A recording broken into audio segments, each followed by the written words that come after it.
প্রিয় দশম শ্রেণীর শিক্ষার্থীরা, তোমাদের দ্বিতীয় পর্যায়ক্রমিক মূল্যায়নের ইতিহাস বিষয়ের সবথেকে গুরুত্বপূর্ণ প্রশ্নগুলি এই ভিডিওতে থাকবে। 4 এবং 8 নম্বরের প্রশ্নগুলি এই ভিডিওতে রয়েছে। তোমরা পুরো ভিডিওটি দেখতে থাকো। প্রথমে 4 নম্বরের প্রশ্নগুলো দেখো। টিকা লেখো মহারানীর ঘোষণাপত্র। মহাবিদ্রোহের প্রতি শিক্ষিত বাঙালি সমাজের মনোভাব কেমন ছিল?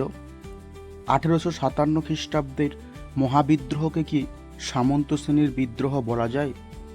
আনন্দমঠ উপন্যাসটি কিভাবে জাতীয়তাবাদী চেতনা বিস্তারে সহায়তা করেছিল? গোড়া উপন্যাসটিতে রবীন্দ্রনাথের যে জাতীয়তাবাদী ভাবধারার পরিচয় পাওয়া যায় তা বিশ্লেষণ করো।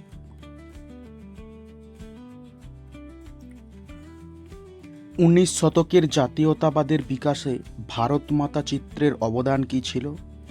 19 শতকে বাংলার রাজনৈতিক চেতনার বিকাশে হিন্দু মেলার কিরূপ অবদান ছিল? শ্রীরামপুর মিশন প্রেস কিভাবে একটি অগ্রণী মুদ্রণ প্রতিষ্ঠানে পরিণত হলো? বাংলার ছাপাখানার বিকাশে গঙ্গাকিশোর ভট্টাচার্যের কিরূপ অবদান ছিল? ছাপা বইয়ের সঙ্গে শিক্ষা বিস্তারের সম্পর্ক বিশ্লেষণ করো। কারিগরি শিক্ষার বিকাশে বিটিআই এর কি ভূমিকা ছিল? বসুবিজ্ঞান মন্দির সম্পর্কে আলোচনা করো। বিশ্বভারতী প্রতিষ্ঠার ক্ষেত্রে রবীন্দ্রনাথ ঠাকুরের শিক্ষাচিন্তার পরিচয় দাও। একা আন্দোলন সম্পর্কে লেখো। বঙ্গভঙ্গ বিরোধী আন্দোলনের সময় শ্রমিক শ্রেণীর কিরূপ ভূমিকা ছিল?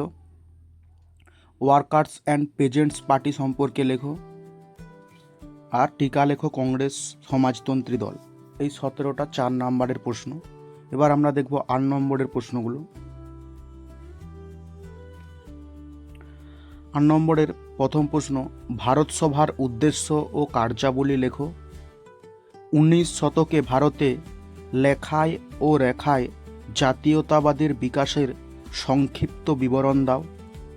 মানুষ, প্রকৃতি ও শিক্ষা সমন্বয় বিষয়ে রবীন্দ্রনাথ ঠাকুরের পরিচয় দাও।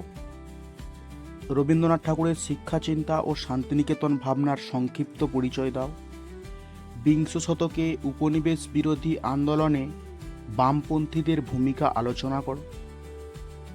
শেষ প্রশ্ন, বারদৌলি আন্দোলনের একটি সংক্ষিপ্ত বিবরণ দাও।